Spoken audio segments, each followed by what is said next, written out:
Before I get to the video, I just want to give a quick thanks to everyone who supported this channel, because as I was making it, we hit 1,000 subscribers. Now I know that might not sound like much to most YouTubers, but for me it was a bit of a milestone because I was starting to get kind of discouraged. But Lord willing, I'm going to keep making the best videos I can. Speaking of which, let's get to what you came here for. Previously on 1 Mile More, with the Canadian border now opened up, the plan was made to ride to Tuktoyaktuk, way up in the Northwest Territories. For $2,500 I picked up a 2016 Kawasaki Versys 650, and of course, it was a bit rough around the edges. Fortunately, most of the problems were only cosmetic, and with just a tickle under 10,000 miles on the clock, I was pretty confident I could nurse the old girl back to health. From there, I was anxious to spruce it up a little bit with a vinyl wrap, and of course kit it out with all of the accessories necessary for a long trip, including custom mounts to bring with another front tire. So once I got my first tip over out of the way, it was finally time to hit the road. I am such a dork.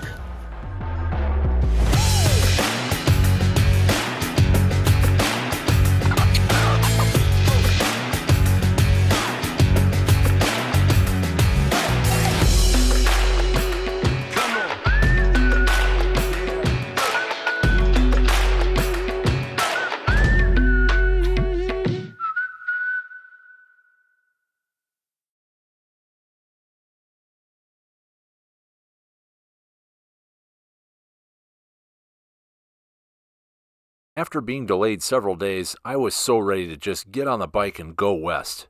I hit some rain crossing Minnesota, but realized there's no need to stick to one path. Weather is looking like it's going to turn for the worse. It's getting rather nasty out here, so I'm going to make a left and head toward that. So I ended up zigzagging on back roads and avoided a couple storms for a while. That ended up being kind of fun. So now we'll follow this road for a little while. Eventually there was no escaping the rain. However, I did find some shelter to put on some rain gear. I am in some farm shed right now. I couldn't quite escape the rain, and I saw this barn door was open. I really hope I don't offend anybody. If there was someone around, I would totally ask if I could pull in here. All right. I then resisted checking out the super cool farm equipment and headed back out into the weather. Now, I'm not so sure I'd recommend doing something like this, but it seems to me most people are pretty understanding about how vulnerable you are to the elements when traveling by motorcycle. And so with a wave, I thank the people who probably have no idea they were a blessing to some guy's bike trip. And though I was perfectly comfortable in my rain gear, it sure is beautiful when that sun breaks through.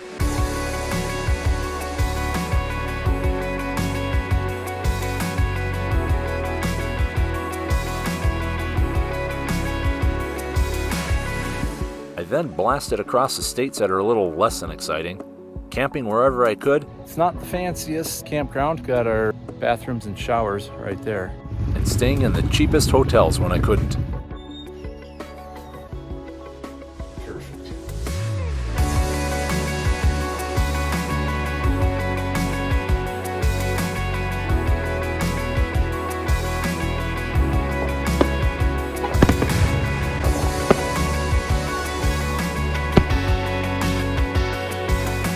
We just made it into Montana. Oh, finally. After 3 days of boring straight roads and looking at these mountains for the last hour, I finally reached them. Oh, curves. Finally some curves. Oh, yes. This is much better. Thanks to the tip from a fellow biker, I ended up pushing a little further west before heading north into Canada, and ended up doing so at Carway, which is a little more scenic crossing compared to the ones further east. Easy peasy making it through the border, not a mention of COVID or anything like that, thank God. I've never been through this border crossing before. It's pretty small and out there in the middle of nowhere. At this point, the train leveled off a little bit again until getting to Banff National Park. But once there, the scenery was staggering.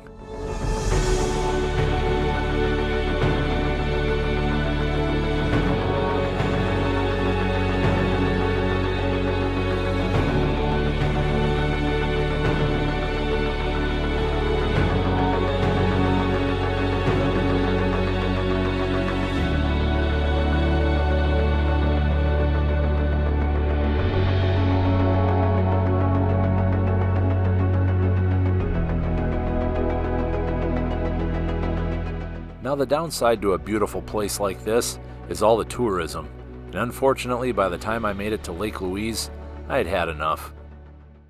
Well, after having 3 different motorcyclists pass me by on the shoulder, I couldn't take it anymore. This is just never ending. Fortunately, you don't have to go that far out of the touristy spots to find some room to breathe, and it's still beautiful. This lake was just off of the Lucerne campground about 15 miles west of Jasper. All set up in my camp spot, got all my food and everything put down into a locker because apparently there's a lot of bear around here. I was just about to cook breakfast, but I'm not sure that's such a good idea right now.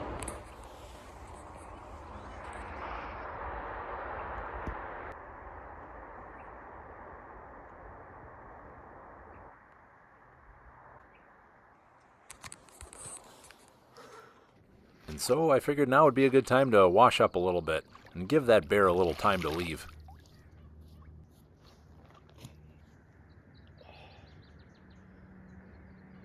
Well, I decided to go for it. My hunger went over, so I've got my bear spray handy. I'm keeping an eye out there.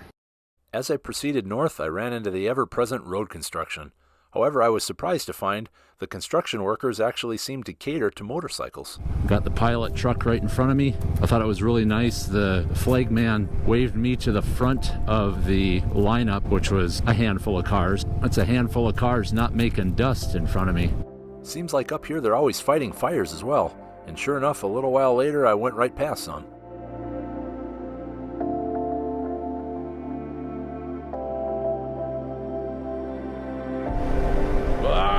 Squirrel.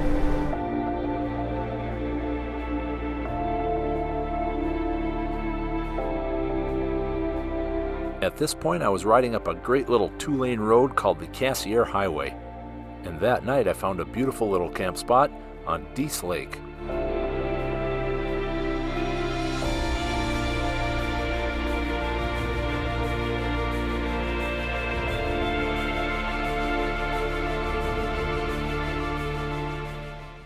The next morning, I once again found myself behind a pilot car, only this time, instead of road construction, it was because of the fires.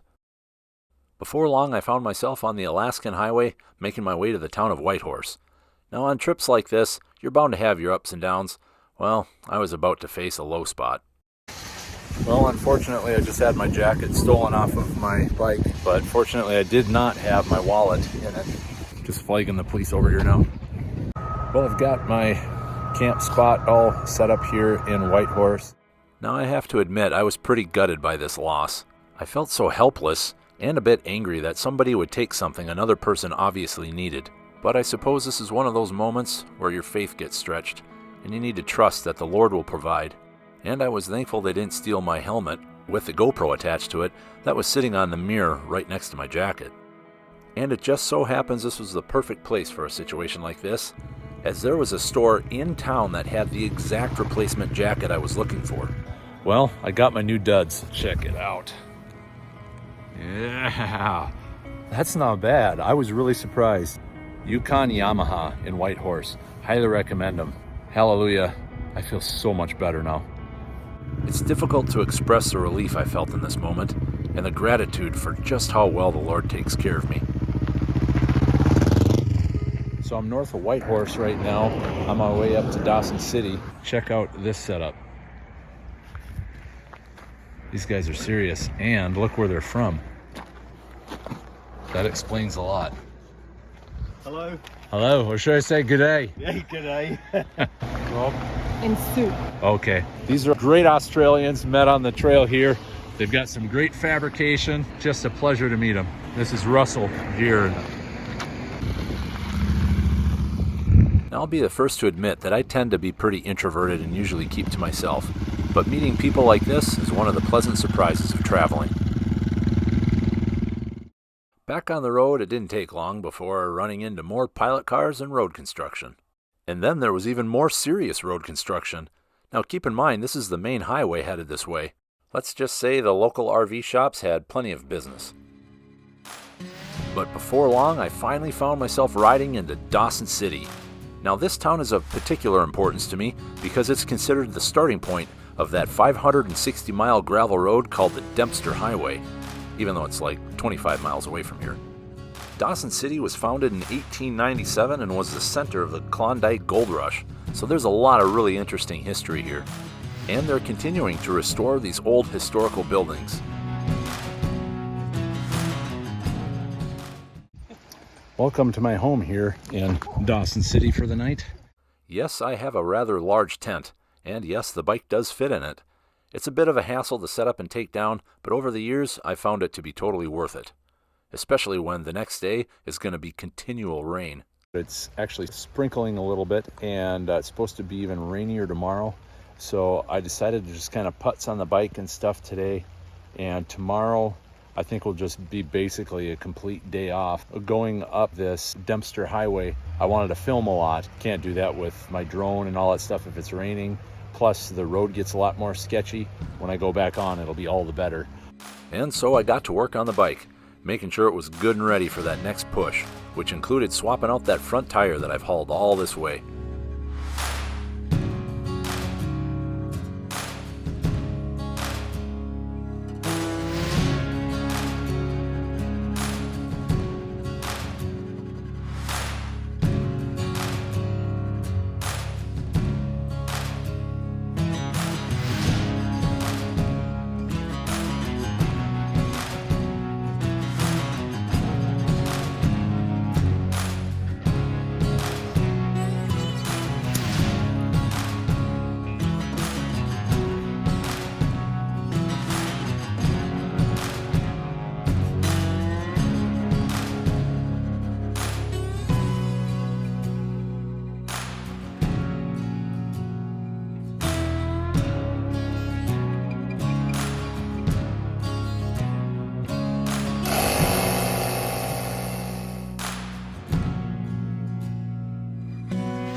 It was actually kind of nice having the next day off, and with it being a complete washout, I ended up going on some historical tours that I probably otherwise wouldn't have. But the day after that, I was itching to hit the Dempster. Now, with the Dempster actually being 25 miles outside of Dawson City, it should be said that there are pumps right at the start. So with my bike all topped off, it was finally time to hit the road. This is what we came here for. 1, 2, 3, let's do it!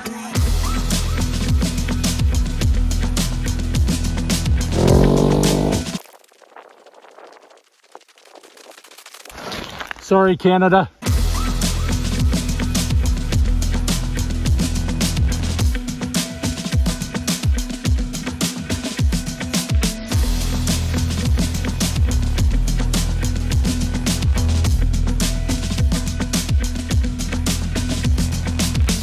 With only small mud puddles and potholes, the road was great, and with that TKC 80 front tire, the bike felt planted, and I was having fun dodging the bumps.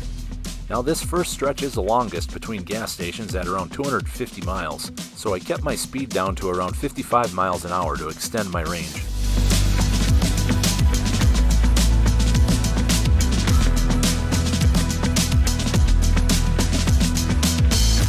Now unfortunately my microphone started acting up and I was completely unaware, so I apologize for the poor audio. I have to constantly back off the throttle because it's just so fun to go faster. I really want to conserve my fuel on this stretch.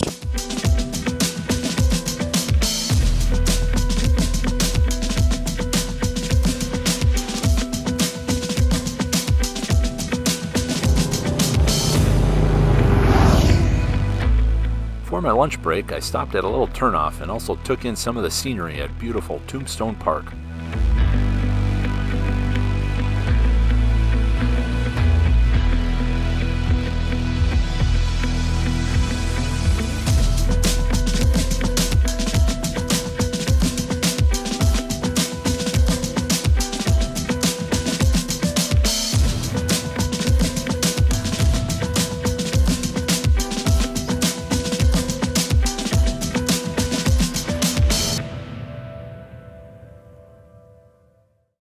As I continued along, I realized how thankful I was to have waited out that wet weather, because now the weather was perfect.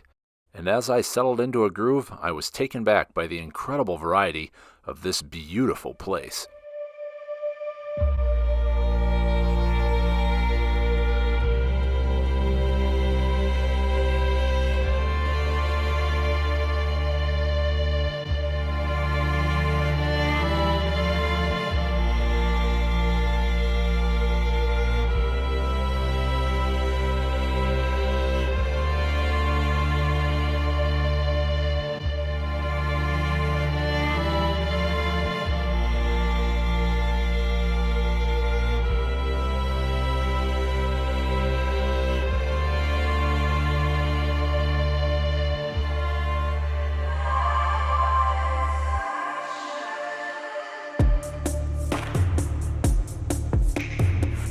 Before long, things leveled off a bit, and then the biggest changes were the conditions of the road. One minute the gravel was pretty coarse and deep, with the occasional large rock, to mostly dirt, with the occasional large rock, and then a rough, rocky base with some pretty sharp potholes. It was the kind of stuff I'd imagine even a grader would struggle with. Well, we're about 250 kilometers up the Dempster right now, and we're getting really elevated here. You can see forever the road has changed to a really rough, rocky base. Big difference now. A little bit of soft stuff on the edges that sometimes is really nice to get on after this rough stuff. Still pretty decent, it's just a change.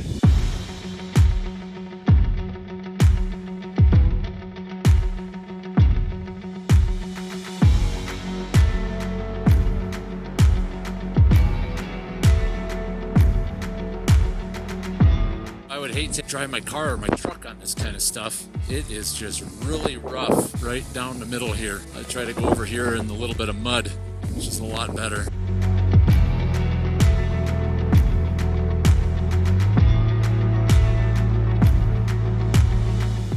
It's raining down there. It's not here though. I found it interesting that you can sometimes get sucked into a trance where you're just staring at the road looking for that smoother line, when it might work better to just look up and apply more speed. Maybe I can step it up a notch. Oh yeah, this speed isn't much worse. That might be better. Oh boy.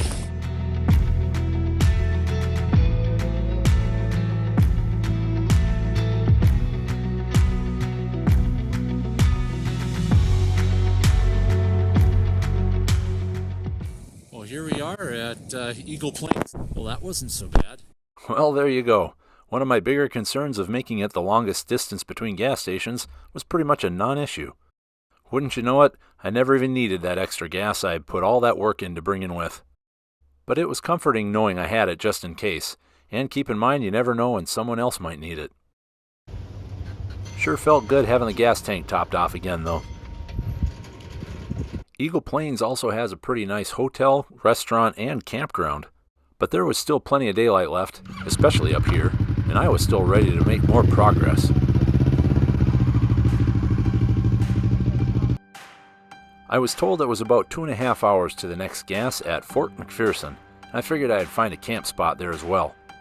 But there's a couple points of interest that I was looking forward to first. The first of which I almost drove right past.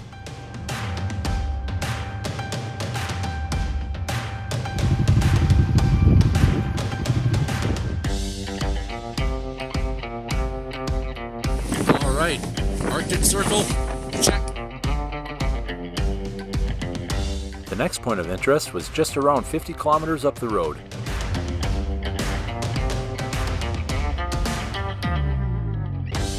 Made it to Northwest Territories, yeah.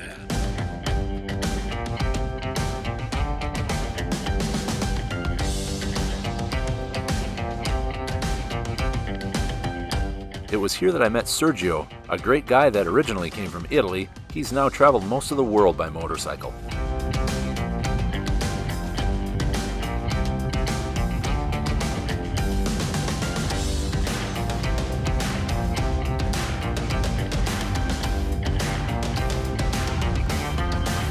Well, just got to a ferry. Look at that. we're in business. Hey, thank you. Where we came from, there's where we're going. Just a little ways off the ferry, I saw a sign for a campground, but all I could see was the office, and it almost looked abandoned. So I decided to ride the few miles into town. See what Fort McPherson is like. Doesn't necessarily say to turn here. Back when I was traveling through the town of Prince George, I met a guy who gave me a little bit of advice about when traveling through this area. And I'm pretty sure he said, Fort McPherson, keep your stuff close. Entrance.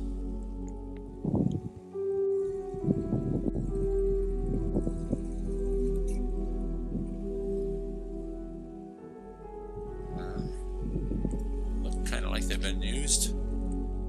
Yeah, they got power to them.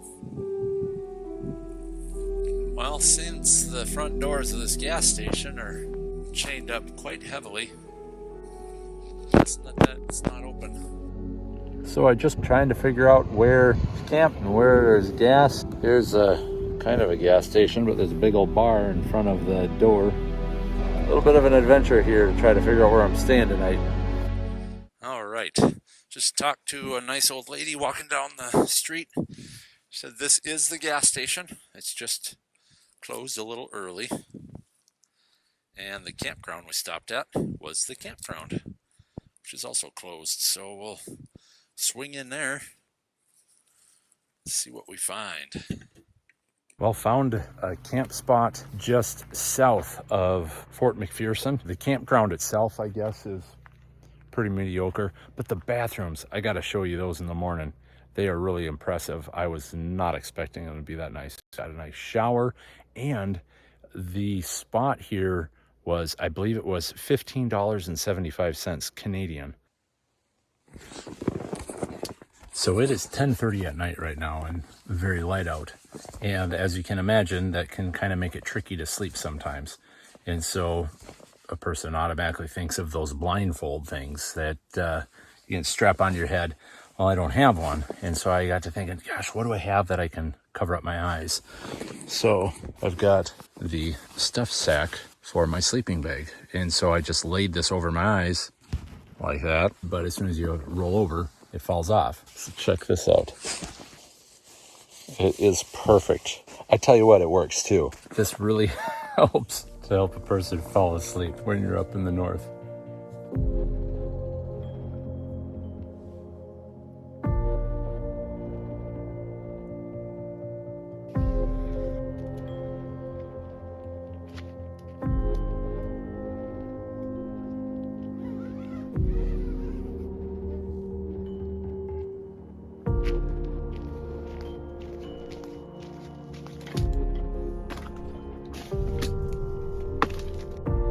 One of the great debates among motorcycle overlanders is how to handle the food situation. While some people bring all sorts of pots, pans, and various kit, other people don't bring any at all, choosing instead to just buy what they need as they go. In the past, I've leaned more toward the latter. However, recently I've been learning the value of quality food. And on this trip, I decided I was going to have fried eggs and coffee for breakfast every day. And personally, I think it was one of the best decisions I made.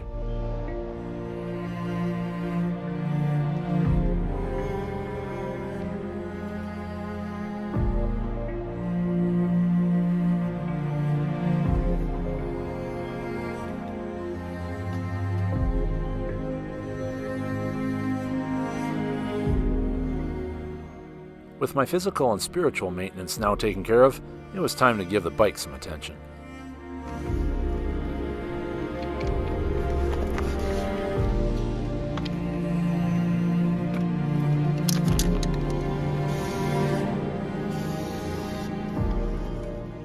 Now here's something that I was thankful to find, but is kind of disturbing.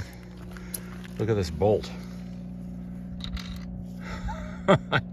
I just touched it a little bit before I turned the camera on. Now there is a flaring style nut inside there. Okay, good, it's still in place. Wow, I'm glad I found this, but it makes me concerned that there's other ones that are getting loose. Probably a good time to check the bike over. So I was a little bit concerned about putting my toolkit down here in the elements and everything. So far, so good. It's nice and easy to access. And this heavy little piece of kit is down low on the bike. I don't have to unload the bike and take the seat off to get it. Found another one.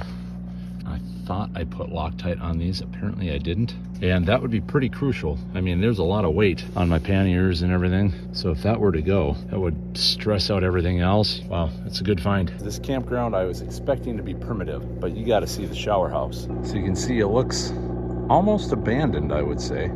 Now, it may seem strange to film something like this, but when you spend weeks on the road, you tend to value a good shower house. Look at this. See how clean this is? Yeah, go ahead. No problem. It's a waterless urinal. It is, surprisingly nice.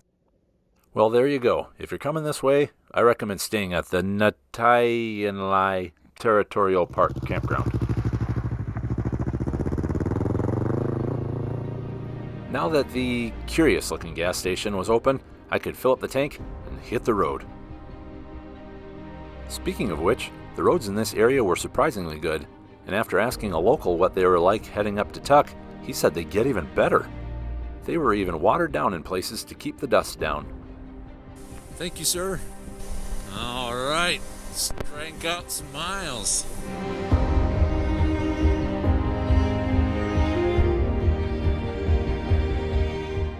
This section had yet another type of gravel, about pea-sized on top of hardpack, so you can imagine the bike moves around a little bit. But just loosen your grip, let the bike wobble a little, and you'll be fine.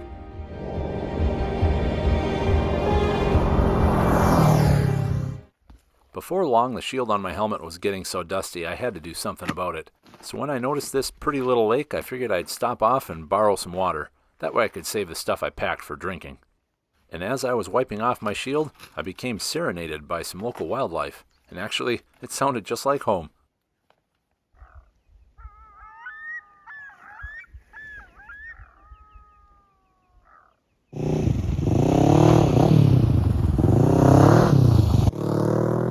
Back on the road, it was nice to be able to see again. However, it didn't really help my reading ability. Well, we're coming up to another ferry crossing. Where would this one be at? I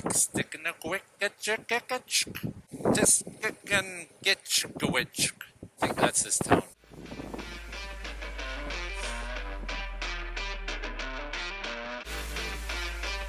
On the ferry, I met up once again with Sergio on his decked-out BMW 1250 GS.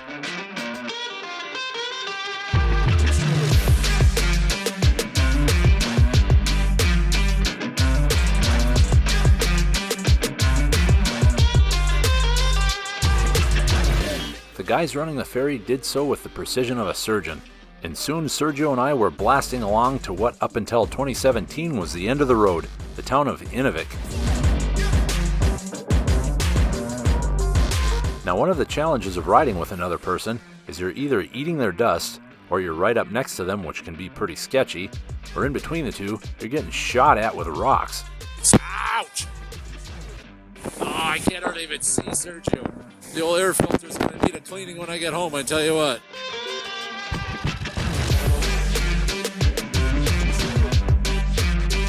Eventually, I backed off and let Sergio get way ahead, as I was becoming concerned I was going to take a rock right in the radiator. Eventually, I started seeing power lines and road signs, followed by an intersection, and then something I really wasn't expecting. What is this? Hot top. How about that? With a population of over 3,000, Inuvik is a pretty good sized town for the area, and they have this supermarket that's got pretty much anything you would need. They even sell ATVs. Now, with our gas tanks all topped off from a station that was surprisingly hard to find, it was time for the final 95-mile push to Tuktoyaktuk.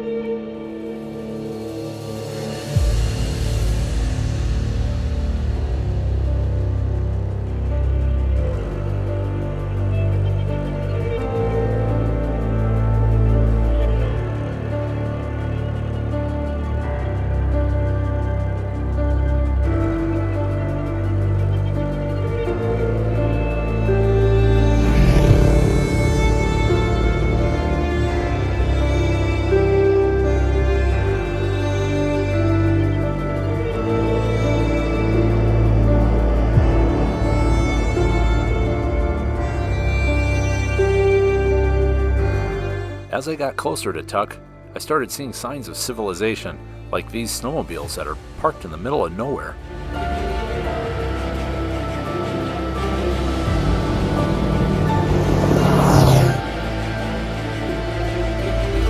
Then small inlets of water started showing up, and before I knew it, I was there.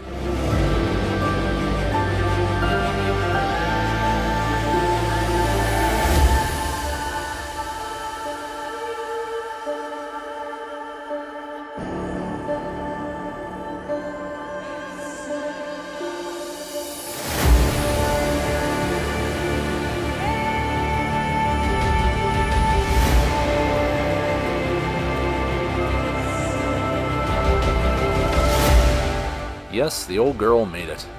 A sad-looking, beat-up $2,500 bike brought me to the Arctic Ocean. And mind you, I wasn't miserable. In fact, I loved it. But I still had one more detail I needed to take care of. I had to put the bike in the water. And so I found myself a boat ramp and made it official. Then I had to get a little something for a coworker who actually collects rocks from all over the world.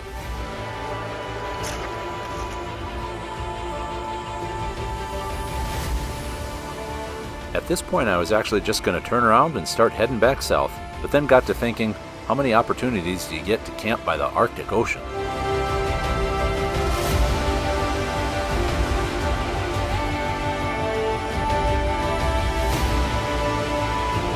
And of course, I haven't been in the water yet either. Might as well go for a swim.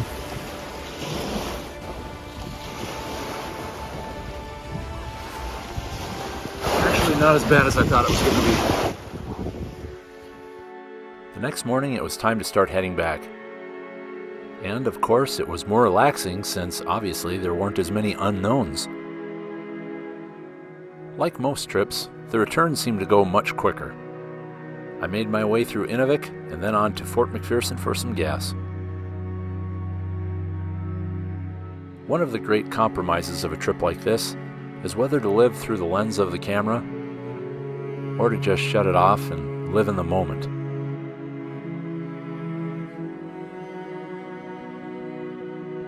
Then there's the times where making the effort to capture a moment on camera slows you down to help you further enjoy it, and it preserves a memory. And for that, I'm grateful to YouTube and the other creators that have inspired me to make this video. Otherwise, a lot of this stuff I probably would have already forgotten.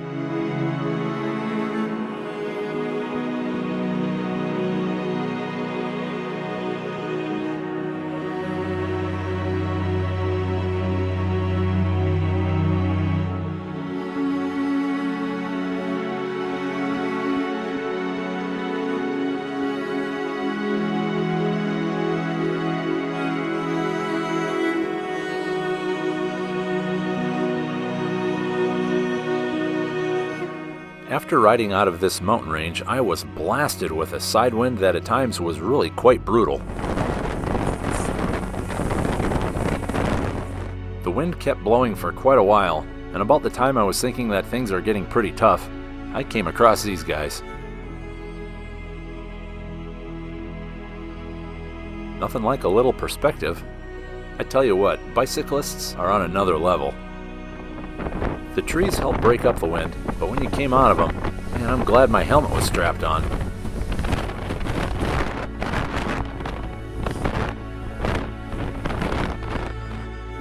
Once through that pass, the wind finally let up, and before long, I was at Eagle Plains and ready to set up camp.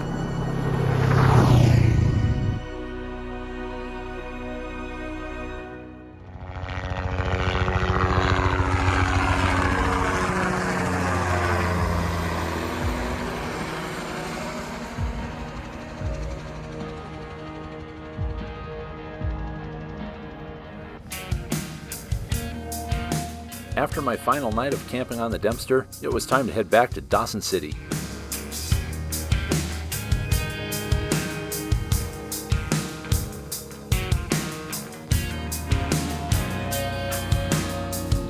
Around lunchtime, I found a little path that looked perfect to take a little break and have something to eat. However, it was then that I noticed something. I was just enjoying a little lunch here at a random stop alongside of the road, and I noticed the old fork seal blew out. Been leaking down under there. Well, I think I found a worthy candidate for making a fork seal tool. Got my mixed nuts and this plastic right here to make a little hook swipe thing to try to catch and grit and stuff that might be caught up in the seal.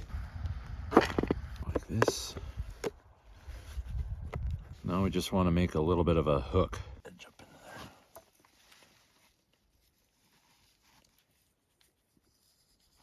There's certainly a lot of grit and grime in there, that's for sure. Maybe this will slow it down a little bit. After doing all I could, I continued on and just tried to avoid the bumps. Well, so much for that idea. The lesson to be learned here is that this situation could have been avoided had I put some sort of neoprene gaiter on the fork to prevent the buildup of mud being continually jammed into the fork seals. However, before long, I had made it to the bottom and completed the Dempster.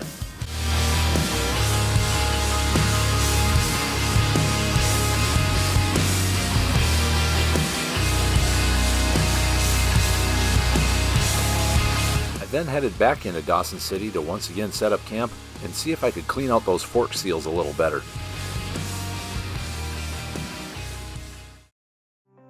Feeling a little down about this setback, I popped off the dust caps and headed over to the power washer.